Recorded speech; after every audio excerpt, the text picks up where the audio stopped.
वक्त्यांचं शेत नारायण बंकट वाचनालयाच्या वतीने व चाळीसगावकरांच्या वतीने स्वागत आमच्या वाचनालयाचे अध्यक्ष डॉक्टर मुकुंदजी करमळकर करतील. त्यांना मी विनंती करतो की त्यांनी स्वागत करावं.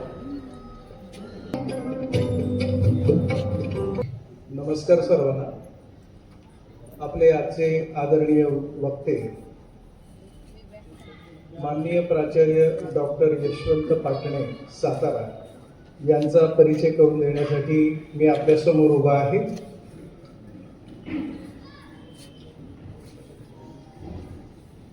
त्यांचा परिचय करून देण्याआधी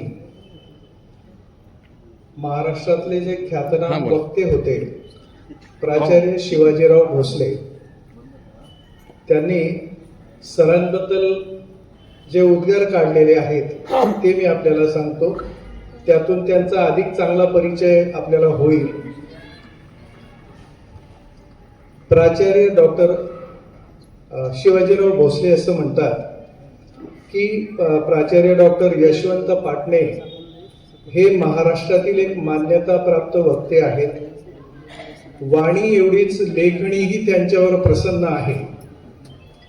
दिसा माझी काहीतरी ते लिहावे या समर्थांच्या आज्ञेस अनुसरून रविवार सकाळसाठी त्यांनी नित्य नव्या जागृतीचे पान अक्षर संपन्न केले.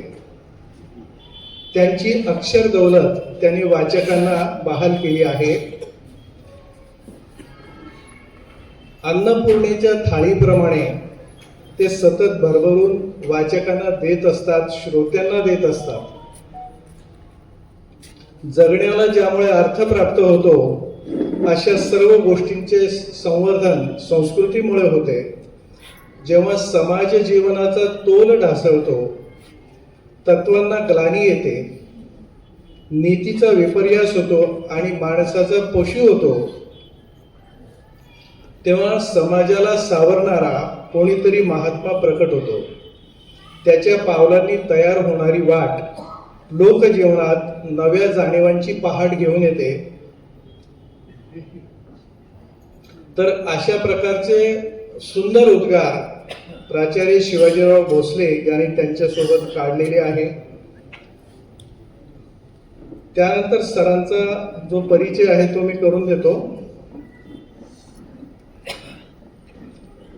सरांना जे पुरस्कार मिळालेले आहेत ते असे आहेत: महाराष्ट्र शासनाचा राज्य आदर्श शिक्षक पुरस्कार, महाराष्ट्र शासनाचा डॉक्टर बाबासाहेब आंबेडकर समाजभूषण पुरस्कार, शिवाजी विद्यापीठ कोल्हापूर यांचा गुणवंत शिक्षक पुरस्कार, श्री ज्ञानेश्वर विद्यापीठ कावे कराड यांचा समाज प्रबोधन सन्मान, शाहूपुरी भूषण पुरस्कार, वाई भूषण पुरस्कार, साहित्य जागृती पुरस्कार, रोटरी क्लब स्वातंत्र्य सैनिक समिती वुमेन्स फाउंडेशन कोल्हापूर यांचे पुरस्कार, पद्मश्री बाळासाहेब भारदे यांचे स्मृती पुरस्कार पुणे, प्राचार्य शिवाजीराव भोसले पुरस्कार पुणे, आम्ही सातारकर प्रतिष्ठान मुंबई सातारा रत्न पुरस्कार, अशी त्यांच्या पुरस्कारांची मोठी यादी आहे. त्यांची ग्रंथ संपदा पर्यंत अतिशय संपन्न अशा प्रकारची आहे. त्यांचे ग्रंथ असे आहेत आजवर प्रकाशित झालेले: शेकोटी, ग्रंथ आमचे साथी, सत्यशोधक तेंडुलकर, देवदूतांच्या कथा, स्वरगंगेच्या काठी, सहावे सुख, जगाच्या कल्याणा, घरात एक ग्रंथघर हवे, स्वयंशिल्पी, चैतन्याचे चांदणे, चंदनाचे हात, ज्ञानाचे लावण्य. त्याशिवाय विविध वृत्तपत्र आणि नियतकालिकांमध्ये सरांचे लेख आणि शोध निबंध प्रकाशित झालेले आहेत. त्यानंतर उद्याच्या आनंदासाठी या ग्रंथाला स्वर्गीय सूर्यकांता देवी पोटे चॅरिटेबल ट्रस्टचा डॉक्टर बाबासाहेब आंबेडकर लेखन वाचन स्मृती पुरस्कार त्यांना मिळालेला आहे. चैतन्याचे चांदणे या ग्रंथाला देशभक्त बळवंतराव मगर ग्रामविकास प्रतिष्ठान सोलापूर यांचा उत्कृष्ट ग्रंथ राज्य पुरस्कार त्यांना प्राप्त झालेला आहे. 6वे सुख या ग्रंथाला प्रणव प्रतिष्ठान श्रीपूर यांचा साहित्य पुरस्कार प्राप्त झालेला आहे. जगाच्या कल्याणा या ग्रंथाला अश्वमेध वाचनालय सातारा यांचा अक्षर गौरव पुरस्कार, महाराष्ट्र साहित्य परिषद पुणे यांचा विशेष ग्रंथकार पुरस्कार, आचार्यात्रे साहित्य पुरस्कार सासवड पुणे, सहकार महर्षी शंकरराव मोहिते साहित्य पुरस्कार, म्हणजे आधी ज्या पुरस्कारांचं मी वाचन केलं त्या व्यतिरिक्त हे पुरस्कार आहेत. त्यानंतर विविध उपक्रमांमध्ये सरांचा सहभाग आहे. अध्यक्ष पुणे विभाग ग्रंथालय संघ महाराष्ट्र राज्य, ते सातारा जिल्हा ग्रंथ महोत्सवाचे पण अध्यक्ष आहेत. अध्यक्ष श्री गणराया सार्वजनिक वाचनालय शाहूपुरी सातारा, कार्यवाह साहित्य कला विकास प्रतिष्ठान सातारा, शिवाजी विद्यापीठाचे ते माजी सिनेट सदस्य आहेत. त्यानंतर प्रौढ व निरंतर शिक्षण विभाग शिवाजी विद्यापीठ कोल्हापूर याचे माजी सदस्य आहेत. मराठी पाठ्यपुस्तक निर्मिती मंडळ पुणे याचे माजी संपादक सदस्य आहेत.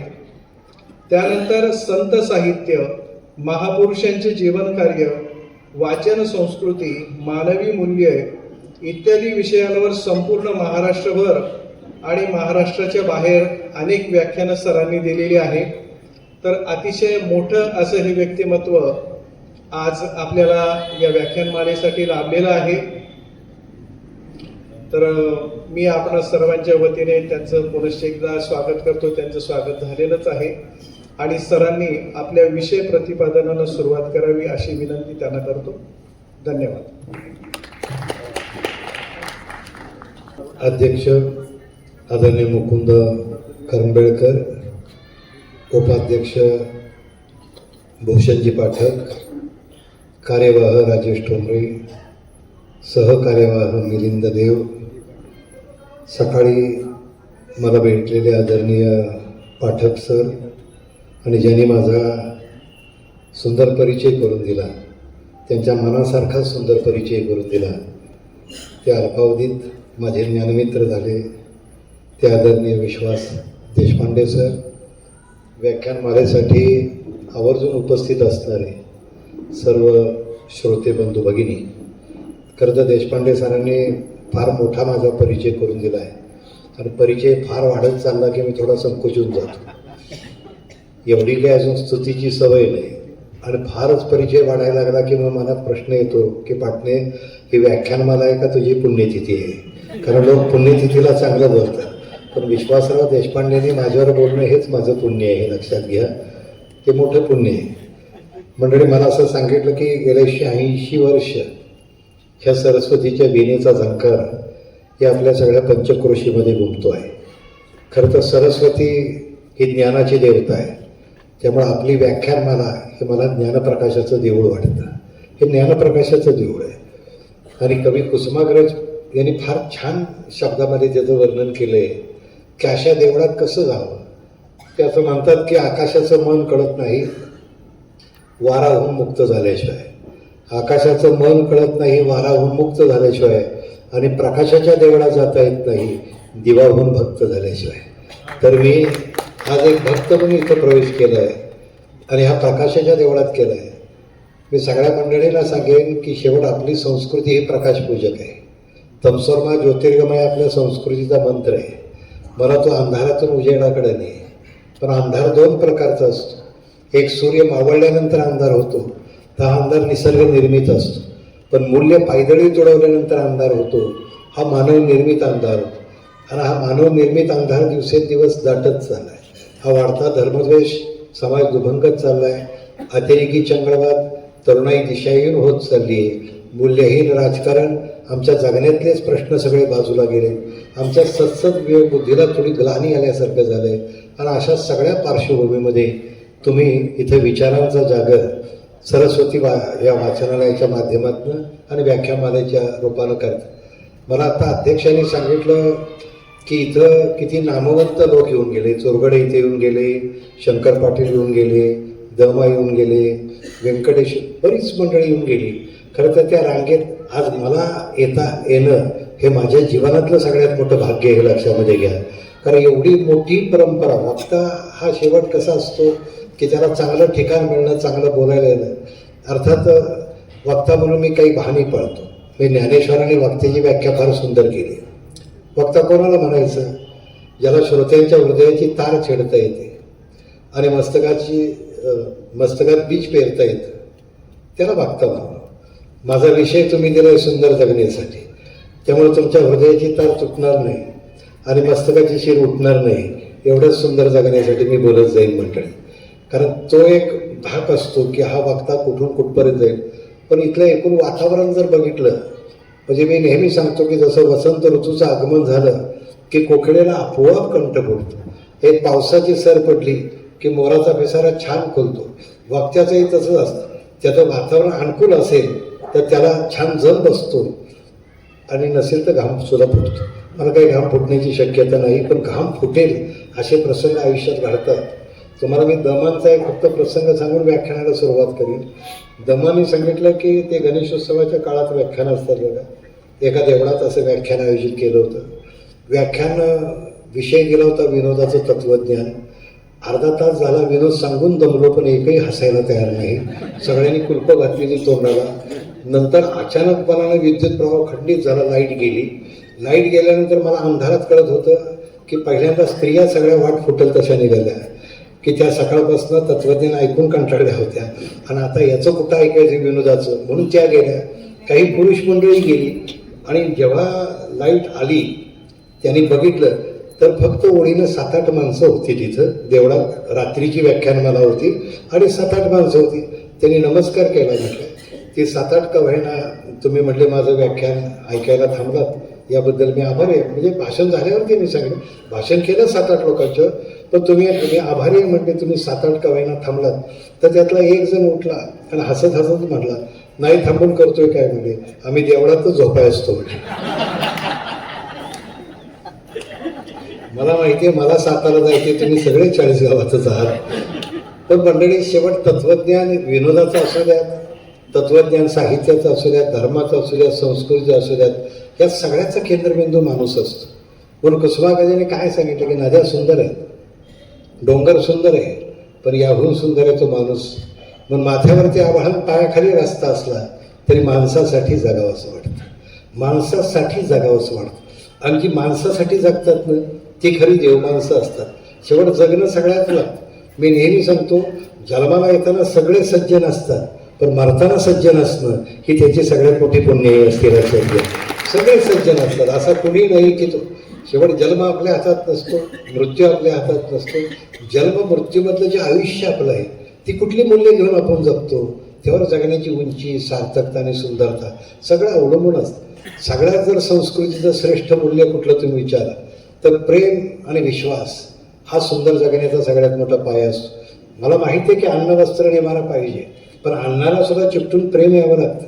मी नेहमी सांगतो की शेवट अन्नाची चव पदार्थात कमी असते, त्या माऊलीच्या जिभेवर जास्त असते. लक्षामध्ये घ्या, जीभ 2 गोष्टी करते. जीभ माणसाची 2 गोष्टी करते. एक ताटातलं अन्न ओठातनं पोटात टाकणं हे जिभेचं पहिलं काम, आणि जिभेचं दुसरं काम असतं पोटातल्या भावना ओठातनं बाहेर टाकायच्या. ओठातनं जे शब्द बाहेर येतात त्या शब्दांना मांडल्याचा स्पर्श झाला तर त्या शब्दांची ओवी होते, पण त्याला जर कवऱ्याचा स्पर्श झाला तर त्याची शिवी होते. शेवट ओवी गायची का शिवी गायची ज्याचं त्यानं. म्हणून कित्येक वेळा मी सांगतो की आपलं सगळं जगण्यातलं प्रेम आपल्या जिभेच्या टोक्यावर रांधत असतं. आज मी आता 40गावला आलो, काल मी राजगुरुनगरला होतो, परवा दिवशी सिन्नरकडं होतो. एक 8-10 दिवसांनी इकडं तिकडं पडत असतो. बायकोला कधीतरी सापडलं की ती छान काहीतरी करते. आता मला सांगा, म्हणजे अन्नपदार्थ केल्यानंतर चांगला, आज जसं देशपांड्यांच्या घरात मला पुरणपोळी दिली आणि त्या माऊलीनं फार आनंदानं दिली. आमची मंडळी कधी कधी देते, बघा म्हणतात काय केलं आहे तुमच्यासाठी, जरा 2 घास शांतपणे जेवा. जायचे तिकडे जा म्हटले, पण 2 घास तरी शांत जेवा. मला वाटतं की त्या अन्नपदार्थापेक्षा ती ज्या गोडव्यानं बोलते, तिच्या डोळ्यातलं जे प्रेम असतं त्यानं 4 घास जातात. पण तेच जर बायकांना उलटं केलं, आलात का आता आता गेला आणि परत बाहेर पडा. मला वाटतं ती पुरणपोळी सुद्धा गोड लागण्याची शक्यता कमी असते. शेवट अर्थात हा डायलॉग ऐकल्याशिवाय सुद्धा काही ना घास गोड जात नाही, हे लक्षात घ्या. म्हणजे तो एक भाग असतो. शेवट गंमत अशी असते की तुमच्यातल्या जगण्यातला गोडवा हा त्या जिभेतनं बाहेर येत असतो. मी नेहमी सांगतो, पहा तुम्ही रवींद्रनाथ टागोरांचं एक उदाहरण शांताबाईंनी दिलं होतं. फार सुंदर उदाहरण होतं की रवींद्रनाथ टागोर असे लिहित बसले होते गंगा लहरी नावाच्या त्यांच्या कुटीमध्ये, आणि खालून अशी नदी वाहत होती छानपैकी, आणि रवींद्रनाथांना आवाज आला आहे कानावरती, राणी किती वेळ झाला, सूर्य मावळला, आपल्याला घराकडे जायचं ना. त्यांनी परत ऐकलं, राणी किती वेळ झाला, अगं सूर्य मावळला, आपल्याला घराकडे जायचं ना. रवींद्रनाथांनी पेन टाकलं, खिडकीपाशी आले. त्यांना उत्सुकता एकच, तो राजा बघावा आणि त्याची राणी बघावी. आणि खाली त्या पाण्यात बघितलं नदीच्या, त्याने डोक्याला हातच लावला. एक गुराखी त्या म्हशीला म्हणत होता, राणी किती वेळ झाला, अगं सूर्य मावळला. आता गुराख्याचं कौतुक यासाठी तो गुराखी म्हशीला सुद्धा राणी म्हणतो, आणि आम्ही घरातल्याच राणीला कधी कधी लाडानं म्हस म्हणतो. मंडळी, शेवट मी नेहमी सांगतो, सुंदर जगण्याचा कुठलाही मंत्र माणसाकडे नाही. म्हणजे माझ्याकडे काहीतरी मी आपलं एक छोटं पुस्तक सुंदर जगण्यासाठी लिहिलं, लोकांनी वाचलं, त्याच्या प्रति असंख्य गेल्या. सुंदर जगण्यासाठी मंत्र नसतो, एकमेकाला समजून घेणं.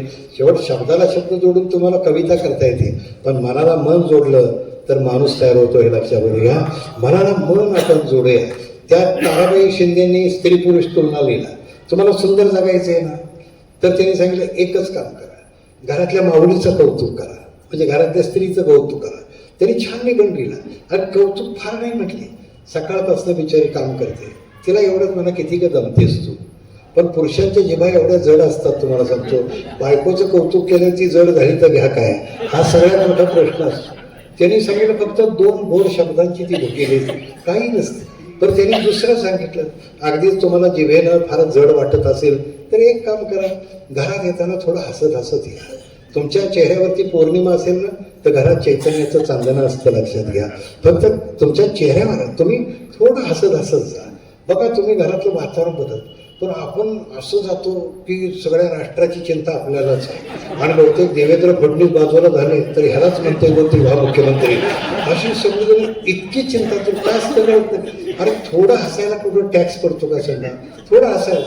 फक्त एक आहे, लगेच प्रॅक्टिकल करू नका. काही माणसं असंच घरात जातात हसत हसत, बायकोला डाऊट येतो, हे आज काय येण्यासारखं करते, तिला माहीत नसतं कुठं वाटेत पाटणी भेटलाय काय. पण फारच हसायला लागला तर बायका तोंडाचा वास घेऊन बघतात, हे आहे ना सगळं. मी तुम्हाला एक सांगेन, काय हे नसतं जगण्यातलं एक सूत्र तुम्हाला सांगेन, मी फार छान वाद.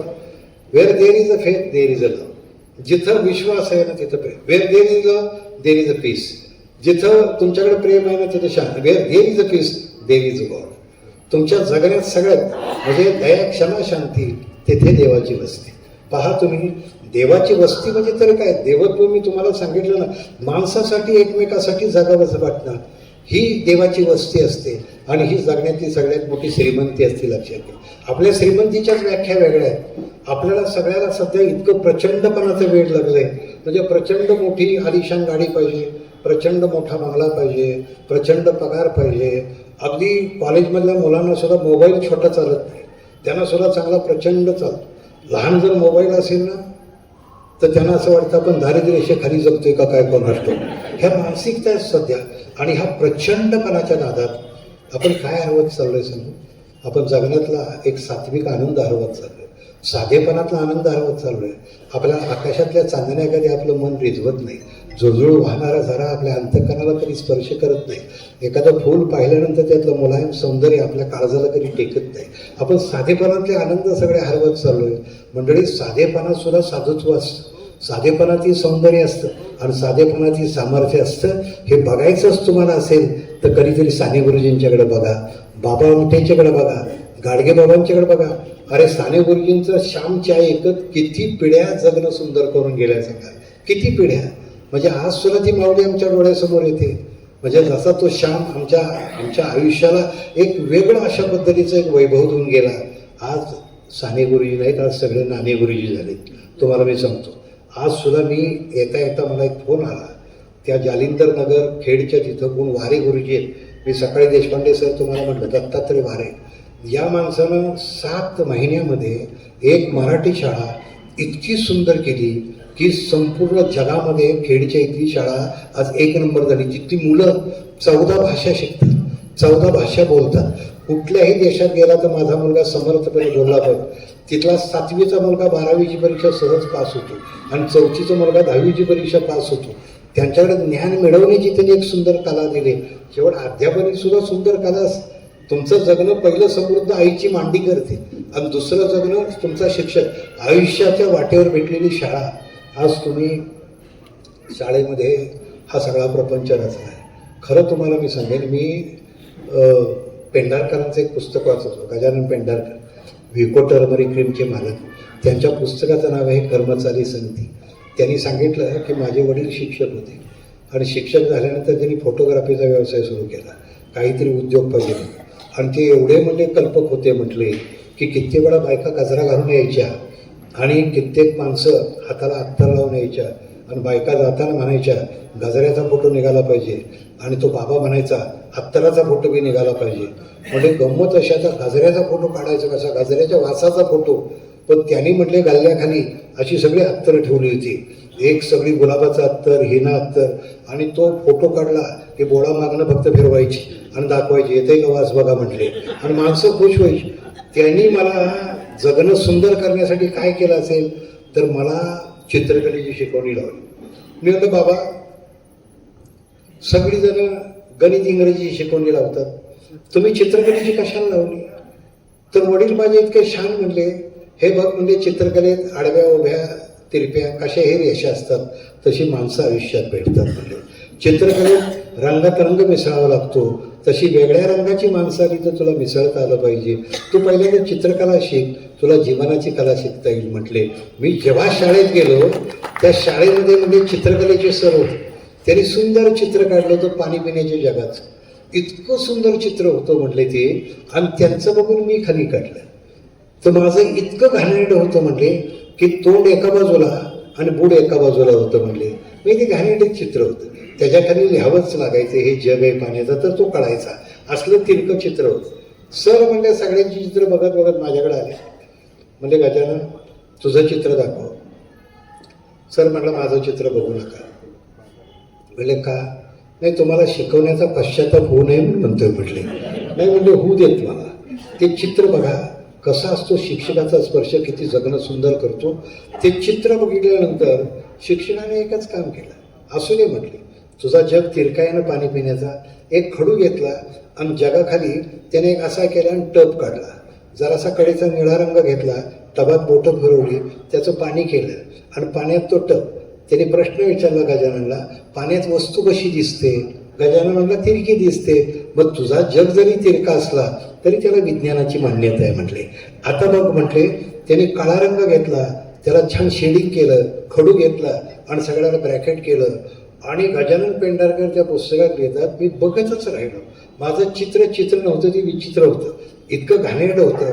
मी सरांना म्हटलं, सर काय बघा किती आता छान चित्र दिसायला लागलं, किती सुंदर चित्र दिसायला लागलं, माझ्या आयुष्याला पूर्ण उरेल अशी शिदोरी माझ्या सरांनी दिली. सर म्हणजे बेटा गजानन, कित्येक वेळा आयुष्याच्या वाट्याला सुद्धा विचित्र चित्र येतं, पण विचित्र चित्रात ज्याला छान रंग भरता येतात त्याला जीवन सुंदर करता येतं, हे लक्षात घे.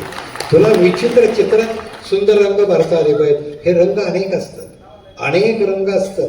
अगदी मी तुम्हाला सांगतो की आता मी मगाशी आमच्या देशपांडे साहेबांच्या एका मित्रांकडे गेलो होतो, भामरेंच्याकडे. अशी छान त्या माऊलीनं फुलं पायरीवरती ठेवली होती. त्या घरात जाताना मला मी मंदिरात जातोय असं वाटलं.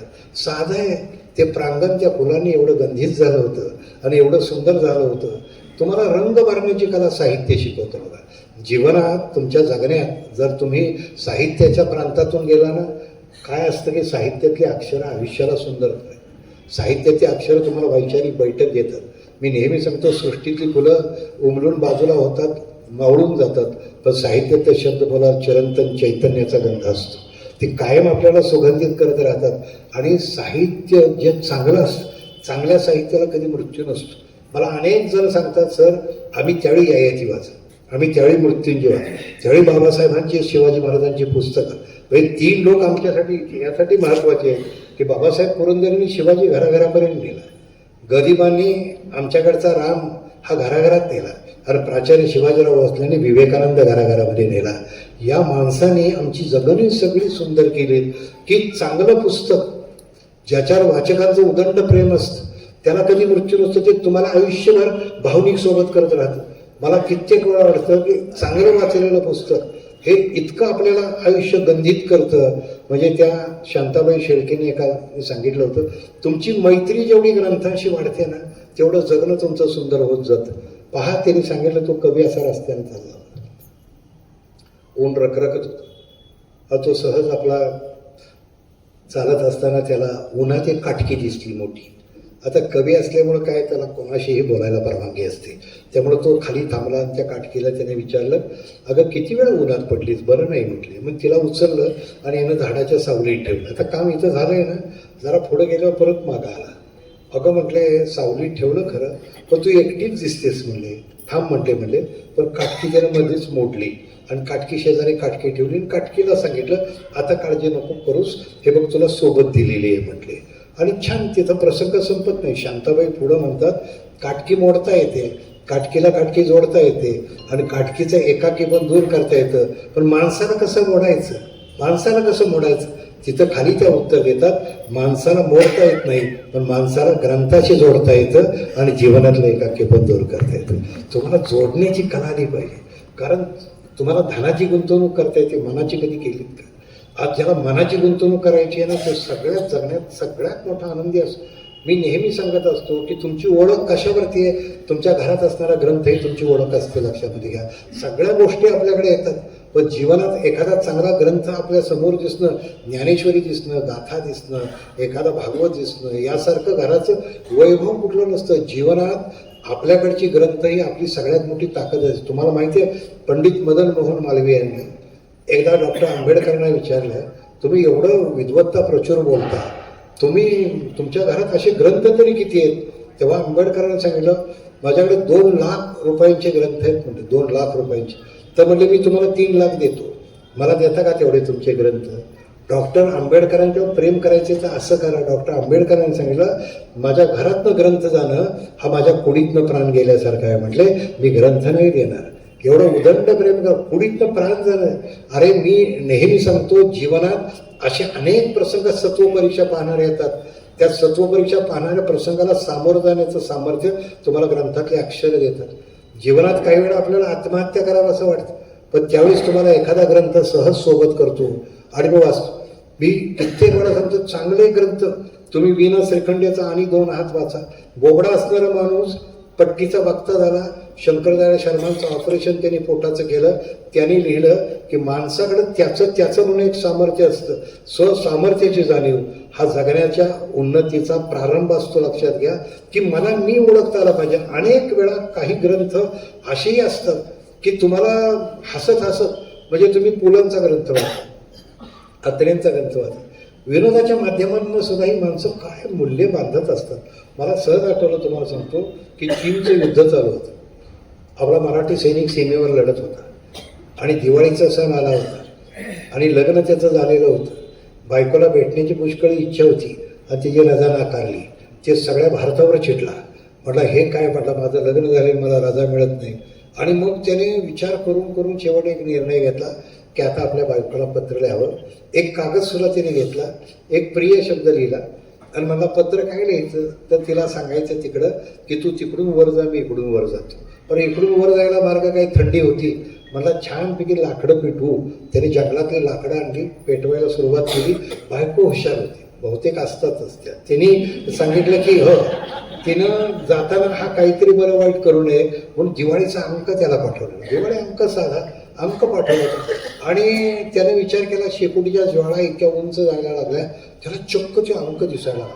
त्यानं पान उघडलं आणि एक पु ल देशपांडेंचा लेख सापडला, माझं खाद्य जीवन नावाचा. आणि हा वाचायला लागला आणि पुलंनी दिवाळीच्या पदार्थांचं वर्णन सगळं केलं होतं आणि त्याचमध्ये एक चिवड्याचं वर्णन केलं होतं. हा चिवडा कुठला माहिती आहे? कोल्हापूरच्या छत्र्यांचा चिवडा. ते छत्रे म्हातारा 80 वर्षाचं झालं होतं, पण चिवडा फेमस तिथला सगळा. आणि तो इतका छान चिवडा होता आणि त्याचं वर्णन इतकं छान होतं, हे वाचत होतं. खरं तर याला आत्महत्या करायची होती, पण मनात विचार आला एकदा चिवडा खावा आणि नंतर जरा आत्महत्या करावी का. आणि वाचता वाचता तो सगळा लेख वाचून काढला. आणि गंमत झाली की वाचता वाचता पहाट कधी उजाडली कळलं नाही.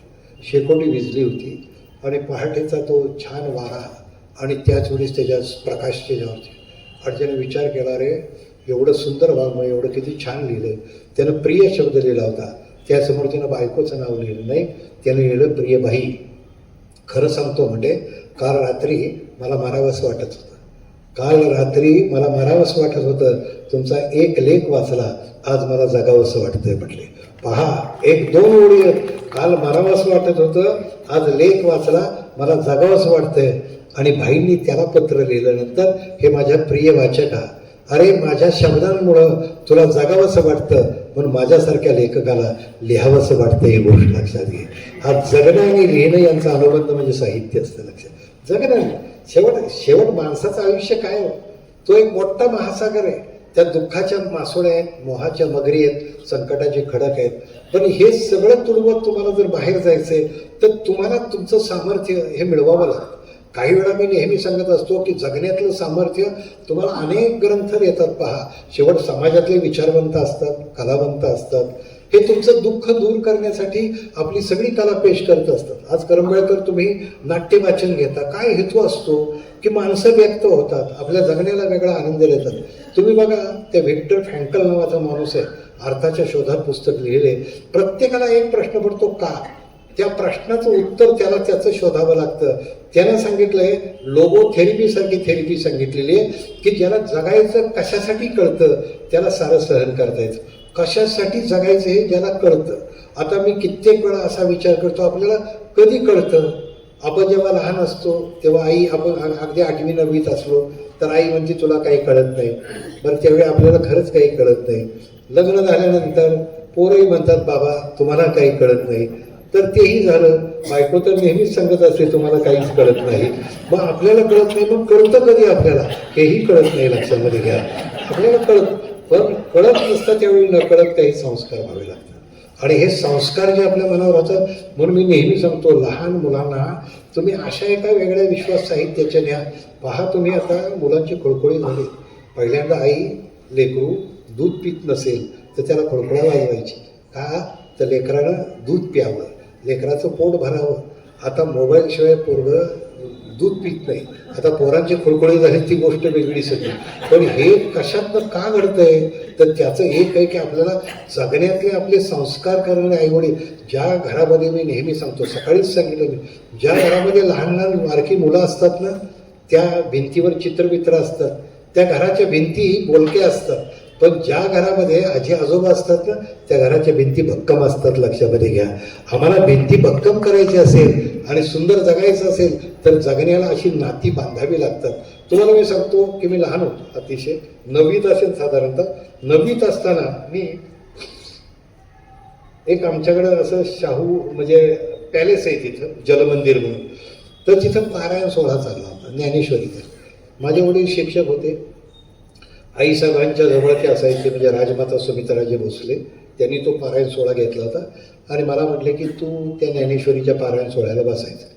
तुम्ही बसल्या जागी विचार करा, मी 9वीला आहे आणि मला वडिलांनी आदेश दिला आहे. पण त्यावेळी काही ऑप्शन नव्हते. त्यावेळी सगळेच वडील एवढे गंभीर असायचे, आता नको इतके खेळकर झालेले, इथे लक्षात घ्या. म्हणजे वडिलांचा एक वेगळा धाक असायचा. त्यांनी सांगितले म्हटल्यानंतर त्या पारायण सोहळ्याला मी गेलो. माझ्या अवतीभोवती सगळीजणं साठी ओलांडलेली आणि मीच आपला 9वी पास झालेला. आणि सगळं ते घेऊन बसायचं, मग ते अध्याय वाचायचा. पारायण सोहळा तुम्हाला वाचन माहिती आहे, वाचक म्हणून. आणि झालं की आपलं वाचायचं, परत घरी यायचं. तिथला प्रसाद आपला खायचा काय असेल ते. एक 2-3 दिवस गेल्यानंतर वडिलांनी मला विचारलं की चालू आहे ना वाचन? छान. हो म्हटले. किती अध्याय झाले? म्हटलं झाले की 3 अध्याय म्हटले. मग तुला कळलं का ज्ञानयोग म्हणजे काय, सांख्ययोग म्हणजे काय, भक्तियोग म्हणजे काय? मला वाटायचं कुठनं हे कर्मयोग आपल्या वाट्याला आलाय. मला काही कळायचं नाही. मी वडिलांना एक साधा प्रश्न विचारला की म्हटलं मला काही वाचलं लक्षात राहत नाही आणि मला काही कळत नाही. वडील म्हणजे तुला कळत नाही हे मला त्यावेळीपासूनच माहिती आहे, तू बसलायस त्यापासून. तो म्हणला मला कळत नाही, माझ्या लक्षात राहत नाही. तर तुम्ही मला कशाला ज्ञानेश्वरीच्या पारायण सोडायला पाठवता, कशासाठी पाठवता? वडिलांनी जे मला वाक्य म्हटले ती माझ्यासाठी शिदोरी झाली. मला त्यांनी सांगितलं की हे बघ म्हटले, उत्तम ग्रंथ हे आत्म्याचं सकस अन्न असतं.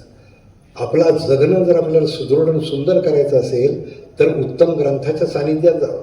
आणि त्यांनी मला सांगितलं की ज्ञानेश्वरी वाचल्यानंतर कळतं की ती, म्हटलं मला तर त्यातले अर्थच कळत नाही, वाचतोय ते मला कळत नाही. आणि तुम्ही सक्ती करताय म्हणून मी भक्तीने तिथं बसतोय. मला त्याने उदाहरण देताना सांगितलं, आपण सकाळी स्नान करतो, पाणी आपल्या अंगावर राहतं का म्हटले. म्हटलं राहत नाही म्हटले. कोणाच्याच राहत नाही म्हटले, तुझ्या सांग म्हटले फक्त. म्हटलं पाणी अंगावर आंघोळ केल्यानंतर राहत नाही म्हटले, पण स्नान केल्यावर मन कसं होतं म्हटले. म्हटलं मन प्रसन्न होतं म्हटले.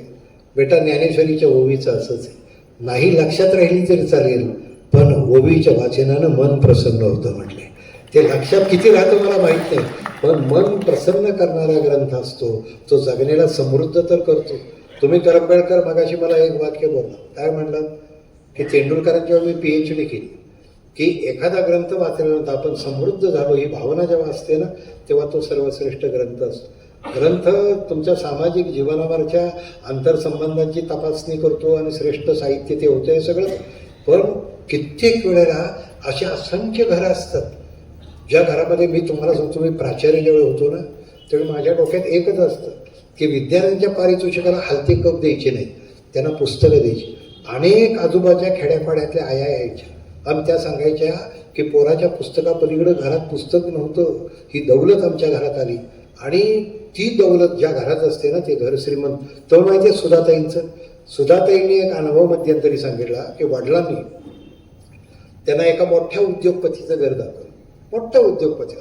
आणि ते सगळं घर चांगले, सगळे सुसज्ज घर होतं, सगळं फर्निचर फिनिश आणि अगदी छान चकचकीत सगळ्या टाईल्स बीज सगळं. आणि सगळं घर 13-14 खोल्या बघितल्यानंतर मग वडील म्हणले, कसं आहे महाल, कसं आहे घर? म्हणजे बाबा याच्यापेक्षा आपण श्रीमंत आहे म्हटले. सुधामूर्तीचे वडील म्हणले, अगं वेडी आहेस का काय, केवढ्या मोठ्या उद्योगपतीचं घर बघितल्यानंतर आपण 3 खोल्यात राहतो म्हटले, आणि आपलं घर काय सुंदर आहे. बाबा म्हणजे मी 13 खोल्यातनं हिंडले, मला त्यांच्या एकाही खोलीत एकही ग्रंथ दिसला नाही, मला ते घर श्रीमंत नाही वाटत म्हणले. ज्या घरात म्हणजे ग्रंथ नाही ते घर कसं श्रीमंत म्हणायचं? आज तुम्हाला वाटतं घरात आपल्या TV आला, घरात फ्रीज आला की घराला आपल्या घरपण आलं, पण घरात जेव्हा चांगला ग्रंथ येतो ना तेव्हा घराला शहाणपण येतं, ही गोष्ट लक्षात घ्या.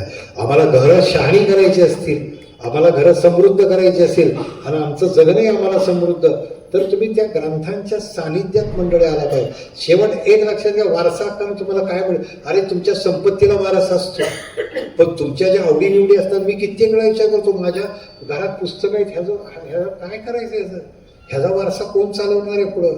आज जर तुम्ही संपत्तीनं श्रीमंत व्हाल पण तुमच्याकडं जर चांगला सात्विक संस्कार नसेल तर तुम्ही अंतःकरणानं कोरडे राहाल. लक्षात घ्या, एक वेळ पाण्याचा दुष्काळ तुम्हाला दूर करता येईल, पण हा जर वैचारिक दुष्काळ पडला ना तर सगळ्याला जे कोरडेपण येईल हे कधी मंडळी दूर होणार नाही. म्हणून जगण्याला समृद्ध आम्हाला 2 गोष्टी वारसा हक्कानं मिळतात, एक आईकडनं भाषा मिळते आणि समाजाकडनं संस्कृती मिळते. पहा तुम्ही, एकमेव माणूस असा आहे जो आपली संस्कृती पुढच्या पिढीला देतो. आपणच केवढा आहे बघा, आपलं ज्ञान, आपले अनुभव, आपली माहिती तुम्हाला हे पशुपक्ष्यांच्यात नाहीये. तुम्ही मला सांगा, असं झालंय का ह्यावेळेस पाऊस बदा पडणार आहे म्हणून चिमण्याने घरटी प्लॅस्टिकची बांधली आहेत? नाहीये, त्यांच्याकडे ज्ञानच नाहीये. चिमणीचं घरटं 1000 वर्षात बदललं नाही, मुंगीचं वारूळ 1000 वर्षात बदललं नाही, पण 1000 वर्षात माणसाचं घर बदललं, माणसाची भाषा बदलली आणि माणसाची संस्कृती बदलली. हे बदल करण्याचं सामर्थ्य ज्ञानामुळे तुमच्याकडे आलं. पहा तुम्ही, हवा पाण्यापासून तुम्ही वीज तयार केली, तुम्ही मातीपासून शेती तयार केली, दगडविटापासून धरणं तयार केली, तुम्ही मोठ्या मोठ्या संस्था तयार केल्या. एक संबंध ज्ञानाचा निर्मितीशी असतो, पण ज्ञानाचा दुसरा संबंध संस्कृतीशी असतो. लक्षात घ्या. म्हणजे नेहमी आमच्याकडे यशवंतराव चव्हाण सांगायचे, आमच्याकडचे मुख्यमंत्री होते, तुम्ही शिवाराला पाणी द्या आणि घराला पगार द्या. शिवारं संपन्न झाली आणि मन जर असंस्कृत राहिलं तर माणूस आणि पशु याच्यातला फरक राहणार नाही. आज आपल्याकडं पशुत्व जागा होते. मी तुम्हाला सांगतो की जपान नावाचं जपानला क्योटो नावाचं एक विद्यापीठ आहे. त्या कीटो विद्यापीठामध्ये वाटारो साटो नावाचा एक संशोधन कशावर करतोय माहिती आहे? तो मेंदूवर संशोधन करतोय, मेंदूवर. आणि त्यानं संशोधन करताना सांगितलं की सध्या माणसाच्या मेंदूचं संतुलन बिघडत चाललंय, माणसं अचानक एक्साईट होत आहेत. आणि त्याच्यावरती लेख मोठा लोकसत्तानं दिला होता वाटारो साटोचा. त्यानं संशोधन यासाठी करत होता की सुखाच्या अनुभूती, त्याच्या संशोधनाचा विषय होता सुखाची अनुभूती. तुम्हाला भूक लागली, एखाद्यानं छान जेवू घातलं तर तुम्हाला त्याचा आनंद असतो, ती सुखाची अनुभूती असते. ही प्राण्यांच्यात नसते. तुम्हाला चांगलं पक्वान्न दिलं की तुमचा चेहरा फुलतो. तुम्ही म्हशीला, प्राण्यांना देऊन बघा, त्याच्यात काही फरक नसतो, सगळे एकाच चवीनं खातात. पण इथं माणसाच्या सुखाच्या अनुभूती कधी वाढत जातात? तर त्याचं म्हणणं असं आहे की आपल्या मेंदूमध्ये एक प्रिकुनस नावाचा भाग आहे, त्याच्यात करड्या रंगाचं द्रव आहे. जसं रक्त कुठल्या रंगाचं आहे तर ते लाल रंगाचं आहे. पण मेंदूमध्ये प्रिकुनस नावाचा भाग आहे, त्यात करड्या रंगाचं द्रव आहे. आणि हे करड्याचं रंगाचं द्रव शाबूत ठेवणं किंवा त्याच्यात वृद्धी करणं हे सुखाचं लक्षण असतं. त्याचं म्हणणं असं आहे की कानाला लागलेला मोबाईल, वाढतं वायू प्रदूषण, ध्वनी प्रदूषण याच्यामुळे अटॅक डायरेक्ट मेंदूवरती होतोय आणि करड्या रंगाचं द्रव हळूहळू कमी होतंय. आणि त्यांनी सांगितलं हे जर द्रव हळूहळू कमी झालं, अनेकांचं होतं म्हणले तसं, तर त्याच्यातला पशु जास्त जागा होतो. आणि त्यानं सांगितलं हे जर करड्या रंगाचं द्रव वाढायचं असेल तर त्याला 2 पर्याय दिले त्यानं, एक अध्यात्माची मैत्री आणि एक ग्रंथ मैत्री, निसर्ग मैत्री. जोपर्यंत तुम्ही अध्यात्माच्या जवळ जात नाही, आज अध्यात्म म्हणजे मी अगदी तुम्हाला सगळं सोडून टाळ कुटत बसा असं सांगत नाही. शेवट अध्यात्म आणि विज्ञान यांचं सुद्धा नातं असतं. आपल्या जगण्यात मी नेहमी सांगतो, मला डॉक्टर कलामांचं ते वाक्य आठवतं, जेव्हा तुम्ही खोल जाता अध्यात्माच्या त्यावेळी तुम्हाला विज्ञान लागतं, आणि तुम्ही विज्ञानाच्या खोलावर जाता त्यावेळी तुम्हाला अध्यात्म लागतं. आणि अध्यात्म आणि विज्ञान याचं एक वेगळं नातं असतं. पहा तुम्ही की एखादी पंढरपूरची पांडुरंगाची पूजा कार्तिकी किंवा आषाढी एकादशीची तुम्हाला घर बसल्या टी व्हीवरती दिसते. ती टी व्हीवर दिसते त्याचं कारण असतं की विज्ञानाची किमया असते. पण घरात आलेला पांडुरंग तुम्हाला उरात न्यायचा असेल तर त्याला अध्यात्म लागतं, लक्षात घ्या. तो सहजासहजी आपल्या अंतःकरणात जात नाही. आणि अध्यात्म आणि विज्ञान यांची जेव्हा युती होते तेव्हा जगण्यातला सगळ्यात मोठा तो अमृत अनुभव असतो. आपल्या जगण्यातले हे अमृत अनुभव आपल्या आता हळूहळू, आज तुम्हाला सांगतो अमेरिकेसारख्या ठिकाणी आज सर्वे तुम्ही केला आहे अमेरिकेमध्ये, तर त्यांनी सांगितलं की 11वी पास होणारा मुलगा 12,000 बलात्कार बघतो, 11वी पास होईपर्यंत 15,000 खून बघतो, 1,00,000 सेक्सच्या क्लिप्स बघतो. आता हे सगळं बघितल्यानंतर त्याची अवस्था काय होत असेल ह्याचा कधी कधी विचार करा. एवढं सगळं बघत बघत ते 11वी पास होतं. आणि त्यानंतर जर घरातले संस्कार नसतील तर काय, इट टेक्स विलेज नावाचं पुस्तक आमच्याकडे हिलरी क्लिंटन लिहिलं आहे. माझ्या पुस्तकात त्याचा उल्लेख केला आहे. मी येताना मुद्दाम पुस्तकं घेऊन आलो. तुम्हाला आत्ताच आव्हान करतो, मी पुस्तकं खपावी म्हणून आणलेली नाहीत. माझी व्याख्यानातले विचार हे वाऱ्यावरती उडून जातात. एक इच्छा असते की हा विचार घरावर जावा, घरापर्यंत जावा. पण माझे जे प्रकाश आहेत, संस्कृती प्रकाशित आहेत, त्यांना मी सांगतो की मी डोक्यावर मी फार नाही आणली, फक्त 20च सेट आणले. लागत कोणाला पाहिजे असेल तर नाव नोंदवा, मी तिथून लगेच तुम्हाला पाठवेन. मी सांगत तुम्हाला यासाठी होतो की हिलरी क्लिंटनचं जे पुस्तक आहे इट टेक्स विलेज, त्या बाईंनी असं लिहिलेलं आहे की जेव्हा त्या इकडं आल्या भारतात तेव्हा तिने आपली देवस्थानं बघितली, आपल्या शाळा बघितल्या. आमिर खान त्याच्याबरोबर होता. आणि अमेरिकेत गेल्यानंतर त्याने बिल क्लिंटनला सांगितलं, अरे मी भारतात जाऊन आले आणि मी समृद्ध होऊन आले. म्हणले काय पाहिले, म्हणले काय सुंदर सुंदर सगळं ते कुटुंब व्यवस्था त्यांची. आणि तिनं तिच्या पुस्तकात लिहिले, आज तुम्ही अमेरिकेत आला तर तुम्हाला टोलेजमले इमारती दिसतील, छान हिरवळ दिसेल, बघणाऱ्याला असं वाटेल स्वर्ग कुठं आहे तर तो अमेरिकेत आहे, नंदनवन कुठे आहे तर ते अमेरिकेत आहे. पण किती लोकांना हे माहीत आहे, अमेरिकेत 4 स्त्रिया बाळांत झाल्या तर बाळांत होणारी एक स्त्री 12 ते 15 वयोगटातली असते आणि ती कुमारी माता असते. ती लेकराला जन्म देते पण तिला बापाचा ठाव ठिकाणा माहीत नसतो. आज 50,000 मुलं दप्तरात पिस्तूल घेऊन शाळेला जात आहेत, मास्तरला उडवत आहेत. मित्रांना उडवत आहेत. आमच्याकडे सगळं आहे पण आईचं वात्सल्य नाही, आजी आजोबाचं वात्सल्य नाही, आमच्याकडे सुरक्षा नाही. म्हणून मी माझ्या पुस्तकात खाली लिहिलंय, ज्याला संपत्ती बघायची त्यानं अमेरिकेकडे बघावं, ज्याला संस्कृती बघायची त्यानं आमच्या भारतीय खेड्याकडेच बघावं. ही संस्कृती एका रात्री कधी निर्माण होत नाही. ही संस्कृती निर्माण होण्यासाठी अनेकांनी तपश्चर्या केली. आज तुम्ही सर रामायणावरती पुस्तक लिहिलं, आम्ही गीतेवरती भाष्य केलं. कोरोनाच्या काळात जेव्हा मी रमून गेलो होतो ना, कोरोनाच्या काळात जग थांबलं होतं. माझी आई तुम्हाला सांगतो आता 87 वर्षाची, रोज सकाळी 4-4:30ला उठते, फुलांच्या माळा तयार करते आणि तिथं मी गणपतीचं मंदिर ट्रस्टचा मी अध्यक्ष, तिथं जाऊन सगळा त्या फुलांनी तिचा देव सजवते. मी फक्त रोज जातो, प्राचार्य असला तरी रोज नमस्कार करायला जातो. मी फक्त सांगतो देवाला की हे गणराया, तो आईच्या फुलांनी सजलायस, माणूस सजवायचं सामर्थ्य मला दे, माझ्याकडे अशी शब्द फुलं दे ज्यातनं माणूस सजत जाईल. ही वेगळी विलक्षण ताकद असते मंडळी. मी नेहमी सांगतो की शेवट तो एक मानसिक आधारात एक मोठी ऊर्जा असते. नेहमी आपल्या घरात जसं एक देवघर असतं ना, तसं घरात एक ग्रंथघर सुद्धा कधीकधी असतं. म्हणून मी पुस्तकाचं नाव दिले घरात ग्रंथघर हवे म्हणून. त्या ग्रंथात सगळे आवडणारे ग्रंथ आणि मुलांसाठी शक्यतो आपण लिहित राहावं, मुलं जास्तीत जास्त प्रगत होत जावीत. मी तुम्हाला सांगेन की आयुष्यामध्ये कित्येक वेळेला अशी आपल्याला असंख्य माणसं, आपण आपल्यावर कित्येक वेळा खुश असतो. तुम्ही मला सांगा, गीतेमध्ये एक मंत्र आहे. मी तुम्हाला हे सांगत होतो की करोनाच्या काळामध्ये एका बाजूला मी गीता घेतली आणि दुसऱ्या बाजूला मी ज्ञानेश्वरी घेतली आणि माझ्यासमोर एक प्रश्न होता. मला सचिन प्रभूने, आमचे आकाशवाणी जे ते अधिकारी, सर म्हटले तुम्ही ज्ञानेश्वरीवरती वेगळं द्या.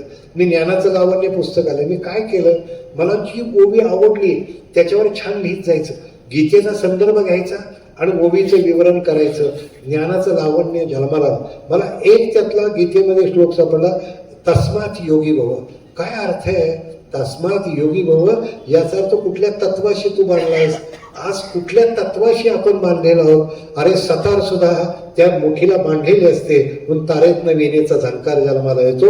वाहणारी नदी सुद्धा काठानं बांधलेली असते, म्हणून ती प्रवाहित असते. आपलं जगणं आपण कशाशी बांधलंय? जगण्याला काहीतरी आयाम पाहिजे, तत्व पाहिजे, काहीतरी मूल्य पाहिजे. जेव्हा मूल्यापासून आपण बाजूला जातो ना, त्यावेळेस ते पाप असतं. लक्षामध्ये घ्या. म्हणजे गांधींनी जी 7 पापं सांगितली की राजकारणापासून, राजकारण कुठलं, जे मूल्यापासून राजकारण सुटतं. पहिलं पाप, तुमच्या सुखाला जर सत्सद विवेकबुद्धीची जोड नसेल तर ते पाप, तुमच्या धनाला श्रमाची जोड नसेल तर ते पाप, तुमच्या व्यापाराला नीतिमत्तेची जोड नसेल तर ते पाप, तुमच्या विज्ञानाला मानवतेची जोड नसेल तर ते पाप, आणि तुमच्या धर्माला जर त्यागाची जोड नसेल तर पाप. शेवट ही 7 पाप माणसाला, समाजाला भ्रष्ट करतात. म्हणून तुमच्या जगण्याला जर एक वेगळी ऊर्जा मिळायची असेल, मी सर एक पुस्तक वाचतो, गिव्हस टूल्स नावाचं, अमेरिकेतल्या न्यूयॉर्कमधला तो पोरगा आहे, हेनरी रिस्कार्डी नावाचा. मी थक्क झालो. अरे परमेश्वरानं आपल्याला इतकं भरभरून दिलंय, पण ह्या हेनरीला जन्माला घालताना आईनं तो अर्धा कच्चा जन्माला आला. त्याला कमरेखाली फक्त 2 बोंड होती, खाली पायच नव्हते. त्या वडिलांनी ते विचारलं, आईला सांगितलं, हे जर अर्ध पोरगं घरी घेऊन आलीस तर दोघांना समुद्रात टाकेल. आईच्या डोळ्यात पाणी आलं. ती नर्सला सांगते, हा क्रूर आहे म्हणजे, हा राक्षस आहे, ह्याचा बाप म्हटले. कळतंय का म्हणजे? मग श्वासातला श्वास त्याला दिला. आज मी दूध द्यायची वेळ आली त्यावेळेस त्याला सांगतो फेकून दे. त्यावेळेस ती नर्सला सांगते, तुझ्या पदरात घे, तुला शक्य तेवढं त्याला सांभाळ म्हणले. त्याचं जगणं आता असं अधांतरी राहणार आहे. त्याच्या आयुष्यात सुखाचा स्वर्ग दिसेल का माहीत नाही, आणि हा बाप इतका क्रूर आहे, तो मला भेटू देणार नाही. ती नर्सनं 8 वर्षे त्याला सांभाळला आणि 9व्या वर्षी रस्त्यावरती फेकून दिला. त्या हेनरीनं कहाणी केली, गिव्हस टूल्स नावाचं स्वतःचं पुस्तक लिहिलं. तो म्हणला, मी 8व्या वर्षी रस्त्यानं जायचो तेव्हा बोंड अशी रस्त्याला घासटायची, रक्ताचे ठिपके खाली पडायचे, आणि मग कोणीतरी टपली मारायचं आणि मला सेललेलं केळ द्यायचं, आणि जाताना गोरीला कसं चाललंय बघा म्हणायचं. मला मी सरपटच सगळीकडे जायचं. एक म्हणले, मी 25 वर्ष झालो, आयकर खात्यामध्ये नोकरी लागली, मी इंजिनियर चांगला होतो म्हणले, पण आयकर खात्यात नोकरी लागली. मला एक गोडी लागली की लोकांची सेवा करावी. डॉक्टर, मी सेवा करायची काय, तर ज्यावेळी दुसरं महायुद्ध पेटलं होतं, अनेक सैनिक जखमी झाले होते, तेव्हा हातामध्ये एक पाण्याची बाटली घेऊन जायचो आणि एक पुट्टा घेऊन जायचो. ज्याची जखम ओली आहे त्याला वारं घालायचो, आणि ज्याचा ओठ सुकलाय त्याला पाणी द्यायचो. म्हणजे हे करता करता लांबून एका डॉक्टर बघितलं, डॉक्टर रॉबर्ट येनवर. आणि त्याने विचार केला काय सेवा करतोय आपण, आणि म्हणले हेनरी बरेच वर्ष मी तुला पाहतोय रे, म्हटले तू काय छान सेवा करतोयस, तुला काय मिळतं, तुला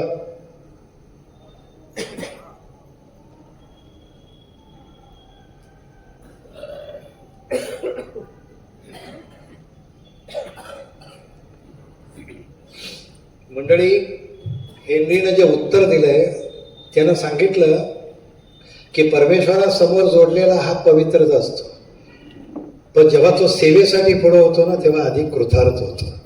मला आयुष्य कृतार्थ करायचे म्हणजे नाही म्हटले, मलाही आयुष्य कृतार्थ करायचे. डॉक्टर म्हटले मला तुम्हाला हो म्हटले, हेनरी मी तुझ्यासाठी एक भेट आणली आहे म्हटले, तो माझ्या आज हॉस्पिटलमध्ये चल म्हटले आणि तू चकित होशील अशी तुला भेट देणार आहे म्हटले. तर म्हणजे मला काय भेट देणार आहे, मला सगळं आहे डॉक्टर. मी जरी 25 वर्षाचा असलो 3 फूट 8 इंचाचा हेनरी होता, तो सरपटत रस्त्यानं जायचा. मी समाधानी आहे म्हटले, मला आता काही कमी नाही आहे आणि माझ्याकडे जे 4 पैसे असतात मी अशा सेवेत खर्च करतो म्हटले, चल तरी म्हटले. जेव्हा तो हॉस्पिटलमध्ये आला तेव्हा डॉक्टरनं त्याच्यासाठी 2 ॲल्युमिनियमचे पाय तयार केले होते. बघून बघून त्याच्या बोंडाचं माप घेतलं होतं आणि त्यांनी ते पाय त्या बोंडात असे खुपसले, रबरी स्क्रू पिळले आणि हेनरी उभा राहिला. जसा हेनरी उभा राहिला त्याला छान उभं राहता आलं आणि त्याच्या डोळ्यातनं घडाघडा पाणी आलं. अरे वेळा रडतोयस काय म्हटले, 2 पावलं तरी चालून बघ. त्याने 1 पावलं 2 पावलं टाकली, बघ चालता येते का. ते ठपकं छान राऊंड मारून आला आणि रडता रडता तो एवढाच म्हणला, डॉक्टर आजपर्यंत मी माणूस नव्हतोच म्हटले, आज पहिल्यांदा मी माणसासारखा उभा राहिलो आहे म्हटले. हेनरी विचार करा, 3 फूट 8 इंचाचा हेनरी 5 फूट 8 इंचाचा झाला होता, खालनं 2 फूट पाय मिळाल्यामुळं. हेनरी तुला चालता आहे का. होय चालता येते डॉक्टर, माझ्यासाठी आज आभाळ ठेंगणं झालंय, खरंच मी कृतज्ञ आहे, ऋणी आहे. आता फक्त एक काम करा, याची तुम्हाला फी किती द्यायची सांगा, याची फी किती द्यायची. तेव्हा डॉक्टर म्हणले, वेडा आहेस का काय म्हणले, अरे ही मानवता आहे म्हटले, तुझी सेवा मी बघितली आहे म्हटले. नाही डॉक्टर मला तुम्ही फी सांगेल. हे बघ म्हणले, मी तुला आज फी सांगतो, तुला आयुष्यभर फी द्यावी लागेल म्हणजे आयुष्यभर द्यावी लागेल. देतो म्हटले, माझी फी एवढीच आहे म्हटले. आज तुला मी 2 पाय दिले, याच्या पुढच्या काळात अडचणीत असणारा माणूस तुझ्या समोर येईल, याला मदतीचे 2 हात दे, हीच माझी फी आहे म्हटले. त्याला मदतीचे 2 हात दे. त्या हेनरीनं खाली वाक्य लिहिलं, आयुष्याच्या गणितातनं हातपाय वजा केले तर शिल्लक राहिलेलं आयुष्य आपल्याला उत्साहानं लागतं. शिल्लक राहिलेलं आयुष्य. बरं मी नेहमी सांगतो, आपण कित्येक वेळाला इतकं परमेश्वरानं आपल्याला दिलेलं असतं ना. मी सकाळी सुद्धा भाषणात देशपांडे सर त्या पाठकांच्या गुरुकुलमध्ये सांगितलं, अरे जे आपल्याला मिळालंय त्याचा कधीतरी विचार करा ना. जगणं सुंदर करायला ते फारच, अरे कित्येकांना पाय नाहीत, हात नाहीत, ती माणसं आपल्या सुखाचा शोध घेत आहेत तशी जगत असतात. मला सांगा, कोकिळेला परमेश्वरानं कंठ दिला, रंग दिला का. पोपटाला रंग दिला, कोकिळेसारखा कंठ दिला का. मोराला पिसारा दिला, वाघासारखा पंजा दिला का. सशाला चपळता दिली, कासवासारखी टणकता दिली का. अरे माणूस म्हणून तुला काय दिलं, तुला नसेल दिला पंजा, नसेल दिला पिसारा, पण माणूस म्हणून तुला 3 गोष्टी दिल्या. एक विचार करायला बुद्धी दिली, रंजन करायला कला दिली आणि सेवा करायला हात दिले. कर त्याची बेरीज, जगणं सुंदर होतं. तुला बेरीज करता आली पाहिजे जगण्यातली. आणि म्हणून तुम्हाला सांगतो, आपलं स्वतःचं माणूस म्हणून जन्माला येणं हे सगळ्यात पुण्य असतं. मानवी व्यक्तिमत्व हे श्रेष्ठ मूल्य असतं. अनेकांना असं वाटतं माझ्याकडे संपत्ती नाही म्हणजे मी दुःख. संपत्तीचा प्रभाव म्हणजे सुखाची ठेव नव्हे आणि आजारपणाचा अभाव म्हणजे जगणं आनंदी नव्हे. कित्येकांना काहीच नसतो आजार, पण तरी ती दुःखी असतात. ज्याची मानसिक आणि आध्यात्मिक अवस्था सुस्थितीतली असते ना, तो सगळ्यात जगण्यात सगळ्यात आनंदी असतो. म्हणून या सुंदर जगण्यामध्ये मी एका ठिकाणी पान नंबर 50 वरती एक फक्त विचार मांडलाय आणि तो फार छान विचार आहे की आपण हेल्थ शब्द वापरतो. हेल्थ स्पेलिंग काय आहे, HEALTH, आणि मी सुंदर जगण्यासाठी तो शब्द मुद्दाम घेतला. बघा, हेल्थमध्ये पहिल्यांदा H येतो. H म्हणजे काय असतो, H म्हणजे पुष्कळ Hचे अर्थ आहेत. हेड H आहे, हार्ट H आहे, हँड H आहे. सगळीकडं हार्ट म्हणजे भावना आहेत तुमच्या, हार्ड वर्क आहे तुमचं, शिकता ते हायस्कूल आहे, ॲडमिट होता ते हॉस्पिटल आहे, सगळीकडे H आहे. पण H सगळ्यात महत्त्वाचा आहे तो हॅबिटमधला. हॅबिट याचा अर्थ सवयी, आणि सवय ही तुमच्या शो मी युअर कंपनी आहे टेल युअर फ्युचर म्हणतात. तुझी संगत मला दाखव. म्हणजे गांधींनी जी आत्मकथा लिहिली त्या आत्मकथेत सुद्धा त्यांनी दिलं की माझं जगणं, माझ्या सवयी इतक्या बिघडत गेल्या आणि शेवट एक दिवस एक वडिलांना पत्र लिहिलं आणि मी सगळ्या झालेल्या चुका कबूल केल्या. तेव्हा वडिलांनी सगळं पत्र वाचलं, त्याच्यात कुठल्या कुठल्या चुका केल्या सगळं, कसं मांस खाल्लं, काय केलं, सगळं केलं. आणि वडील ते पत्र वाचून शांत बसले आणि त्याच्या डोळ्यातनं 2 अश्रूचे थेंब खाली पडले. वडील जाताना एकच म्हणले, अरे चुकणं हा स्वभाव धर्म असतो, पण चुका सुधारून प्रगती करणं हा मानव धर्म असतो. म्हटले जगण्याला मानव धर्म तू हे कर, तुझं जगणं आणखीन सुंदर होईल. सगळ्यात महत्त्वाची, मला अनेक लोक विचारतात ग्रंथ वाचल्यावर काय मिळतं. ग्रंथ वाचल्यावर जो आनंद मिळतो ना, तो आनंद अत्यंत शाश्वत असतो. आपल्या जगण्याला तो अतिशय समृद्ध करतो. एच नंतर येतो ई. ई याचा अर्थ असतो एक्झरसाईज, ई याचा अर्थ असतो एक्झाम आणि ई याचा अर्थ असतो एन्जॉय. पहा तुम्ही 3 गोष्टी असतात. एक्झरसाईज सुद्धा महत्त्वाचं आहे, जीवनातला आनंदही महत्त्वाचा आहे. मी औरंगाबादला भाषण देतो, माझं सगळं भाषण झालं आणि एक माऊली माझ्या पाठीमागनं कधी आली काय कळलं नाही मला, आणि त्याला आवडलं काय झालं, पण त्याने मला शाबासकी दिली.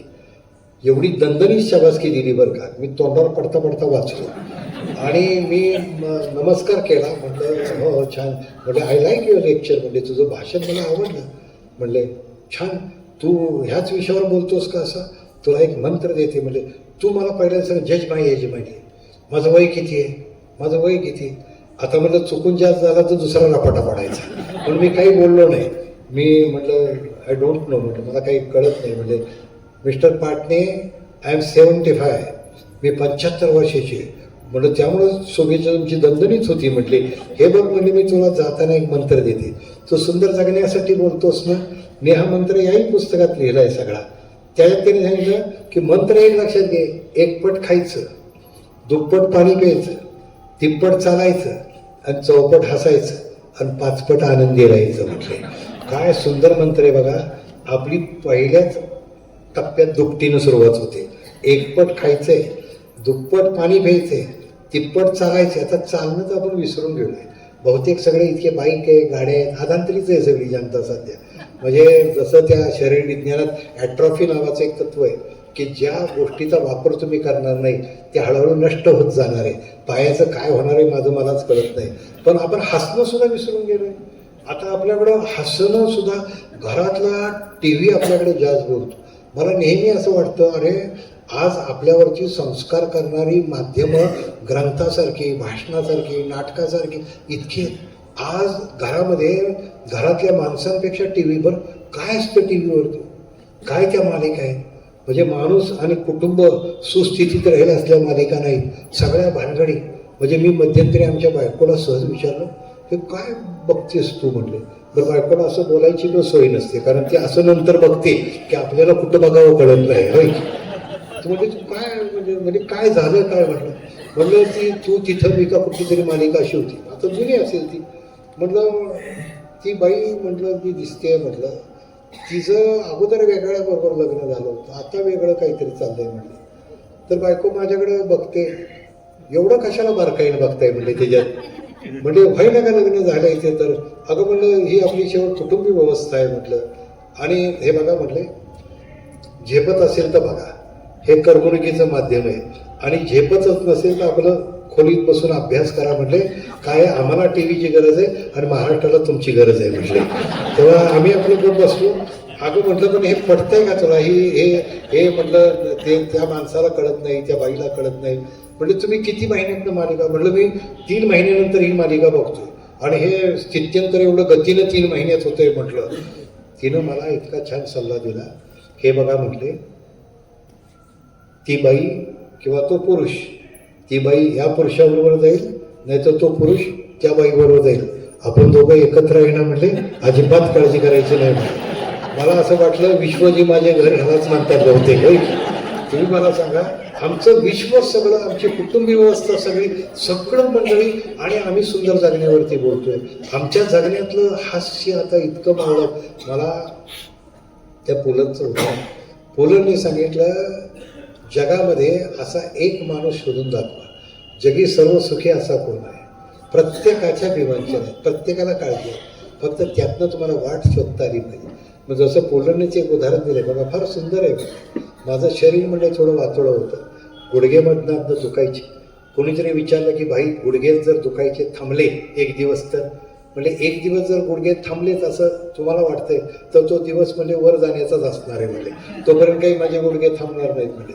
पण भाईंचं जगणं असं होतं, दुसऱ्याचं बोचरं आयुष्य हसरं कसं करावं याचं टॉनिक त्यांना सापडलं होतं.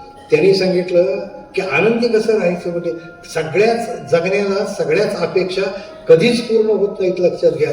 प्रत्येकाच्या जगण्यात सगळ्याच जर अपेक्षा पूर्ण होत असत्या तर त्याच्यासाठी तो स्वर्ग झालाच. म्हणजे मला मठारीची शेंगा होती रस्त्यानं जाताना, इतकी सुंदर मठार होती म्हणजे हिरवीगार. आणि मी सुनीताला म्हटलं की सुनीता तो बघ मटारवाला काही छान छान मटारीच्या शेंगा आहेत. बायकोनं माझ्याकडे डोळे वाटारले म्हणले, म्हणजे तुला कळतं का बाई म्हटले, डॉक्टरांनी सांगितलं या वातोळी शरीराला मटार चांगली नाही आहे म्हटले. अगं काय म्हणजे थोडीशी करायची काय म्हणले त्याला. मग तरी म्हणजे बायकोनं माझं थोडं ऐकून थोडंसं ह्याला वाटते, तर मग ती मटारवाल्याकडे गेली, त्याला विचारलं कशी आहे मटार, तर त्यावेळीचा दर असेल म्हटले काहीतरी 18 रुपये किलो असं. तुझी म्हणजे 18 रुपये किलो, हो बाई म्हणले ताई ही शेतातनं डायरेक्ट इकडं आणली आहे आणि घ्या ना. त्या मटार विकणाऱ्याच्या हे लक्षात आलं ही स्त्री काय आपल्याकडनं काही, ही माऊली आपल्याकडनं काही मटार घेईल का नाही शंका आली. म्हणून त्यानं त्याचं व्यावहारिक कौशल्य पणाला लावलं, व्यावसायिक कौशल्य. तो म्हणला ताई तुमच्या घराशेजारी ते नेरकर राहतात ना, हो म्हटले. त्यांनी घोड्यासाठी म्हणजे 18 किलो घेतली, त्यांच्यासाठी 1 किलो तरी घ्या. ते पुलानं खाली लिहिलं, जर मला घोड्याच्या लाईनी जर उभा केला असेल म्हटले तर कुठली माऊली घेईल म्हटले. तिनं घेतली नाही मटार, तिनं मटार घेतली नाही, तिनं पाठ फिरवली आणि पुलंनी खाली वाक केलेलं. एकदा मी नेरकराच्या घराकडे बघितलं, एकदा त्या मटारीकडे बघितलं आणि नंतर सुनीताकडे बघितलं आणि क्षणभर मला असं वाटलं की हिचा नवरा होण्यापेक्षा त्या नेरकराचा घोडा झाला असतो तो बरोबर आहे.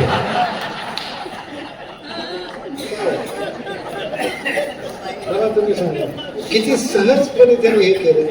जगण्यात सगळीकडेच तुमच्या अपेक्षा, पण जगणं सुंदर कसं करायचं हे सगळी तंत्र या मंडळ्या. आज पुलंचं साहित्य वाचल्यानंतर आमच्या मनात पहाट उगवते, लक्षात घ्या. हे कसलं कौशल्य असतं. म्हणून तुम्हाला सांगतो की त्या ज्या माऊलीनं त्या ईचा अर्थ सांगितला होता की 4था टप्पा जो हसण्याचा आहे ना, कधीतरी मनमुराद एकदा हसा. मी आता धनकवडीला पुण्यात गेलो होतो.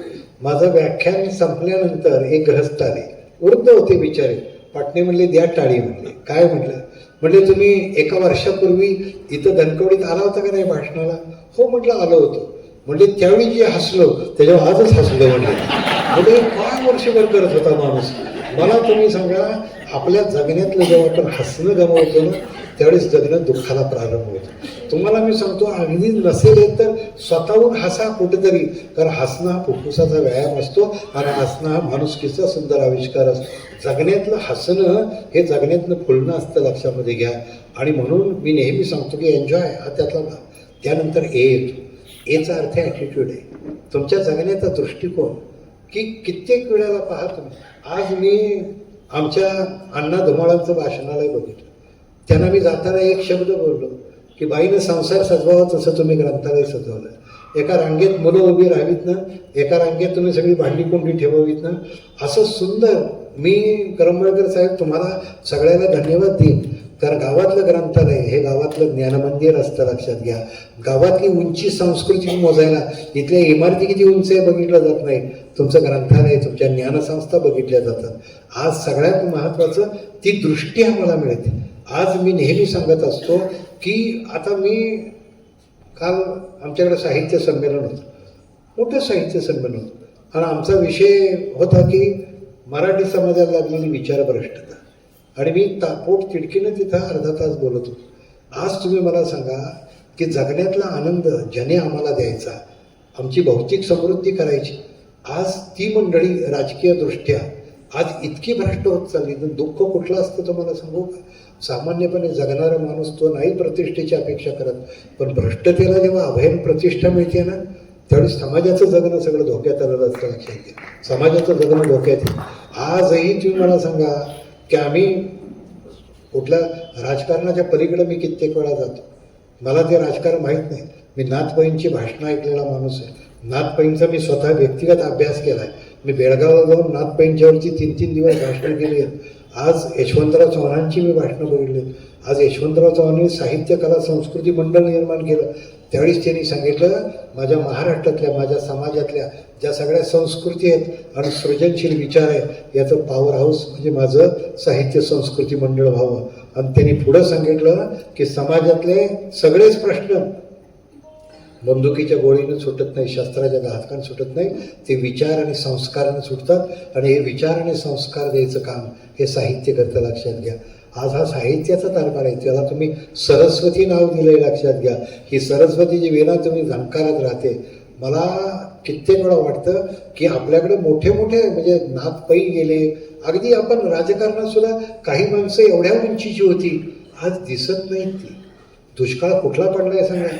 आज आमच्याकडे दुर्गाताई भागवत साहित्य संमेलनाला कराडला आल्या होत्या, तेव्हा तो दुर्गेचा अवतार आम्ही बघितला. जेव्हा देशात आणीबाणी जाहीर झाली तेव्हा ती बाई चवताळून उठली होती. नव्य दुर्गा आम्ही बघितली. आज आम्ही गाडगेबाबाला बघितलं नसेल, पण देव कुठं मानावा हे त्या माणसानं आम्हाला शिकवलं. आज देवत्व खऱ्या दृष्टीनं त्यांनी सांगितलं.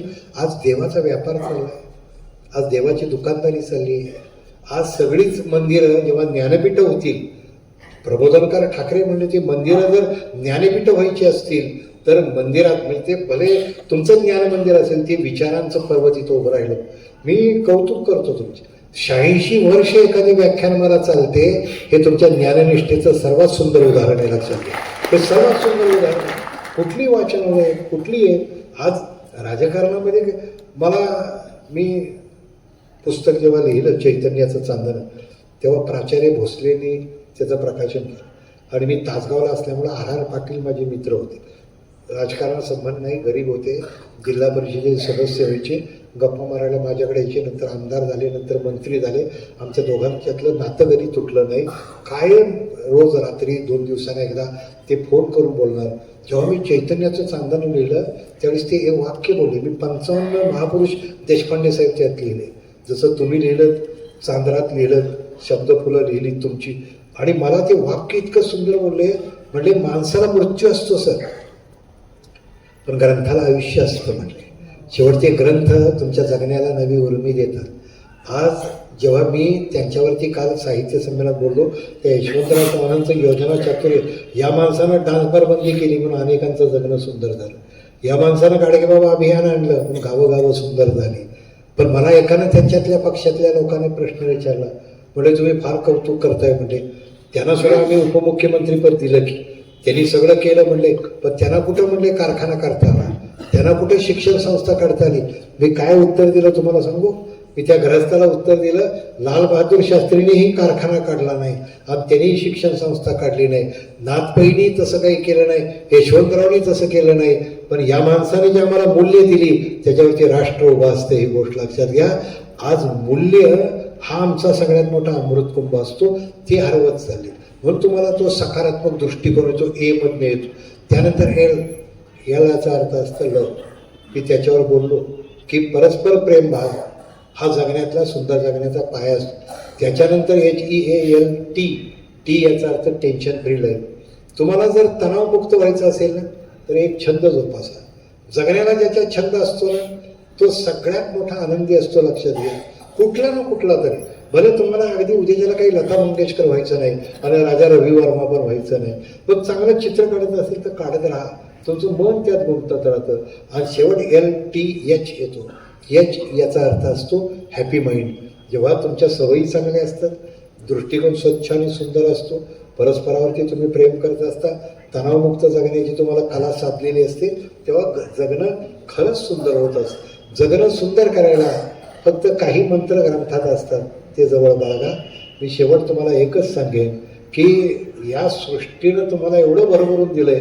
जसं वृक्ष छाया देतो, माती माया देते, वारा श्वास देतो, फुलं वास देतात, मेघ पाणी देतो, पक्षी गाणी देतात. अरे माणसानं काय द्यावं, माणसानं काय घ्यावं?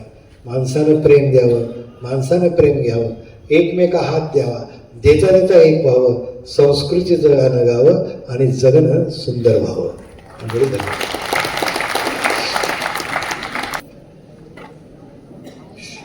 नमस्कार. शेठ नारायण मंगट वाचनालय चाळीसगाव यांच्या वतीने आयोजित सरस्वती व्याख्यानमाला म्हणजेच अखंडित 87 वर्ष सुरू असलेला ज्ञानयज्ञ गेले 5 दिवस आपण या पर्वणीचा लाभ घेत आहोत. या ज्ञानमालेतील 6वे सुगंधी पुष्प आज गुंफले गेले. त्यासाठी आपल्यात उपस्थित प्रथित यश वक्ते, ज्येष्ठ साहित्यिक, अनेक पाठ्यपुस्तकातून आपणास त्यांची ओळख आहेच. सरांनी अतिशय सहजपणे व सुंदर जगण्याचा क्रमक आणि या जगण्यातील सहज सुंदरता आपल्याला अवगत करून दिली. त्याचबरोबर आजच्या व्याख्यानाचे प्रायोजक श्रीमती वंदना केशव पाटील व श्री अमेय सुनील घाटे या द्वैतांनी विशेष धन्यवाद. त्यांच्या उदार दातृत्वाला कृतज्ञतापूर्वक सलाम. प्रतीत वर्षाप्रमाणे व्याख्यानमालेसाठी आबम विद्यालयाचे प्रांगण उपलब्ध करून देऊन आम्हा सहकार्य केल्याबद्दल चाळीसगाव एज्युकेशन सोसायटीचे चेअरमन, अध्यक्ष, सचिव आणि व्हाईस चेअरमन या सर्वांचे मनपूर्वक आभार. त्याचबरोबर सरस्वती व्याख्यानमालेच्या आयोजनामोलाचे सहकार्य असणारे संत सत्रामदास इन्फ्रास्ट्रक्चर श्री भोजराजी पुंशी यांचेही आभार. मित्र, उद्या गुरुवार दिनांक 8/26 बर्डमॅन ऑफ ताडोबा अशी ओळख असलेले वन्यजीवन अभ्यासक श्री सुमेध वाघमारे चंद्रपूर यांचे निसर्ग जनजागृती आणि पक्षी संवर्धन या विषयावर व्याख्यान आहे. तेव्हा आपणही अशीच उपस्थिती द्यावी ही नम्र विनंती करतो आणि इथे रजा घेतो.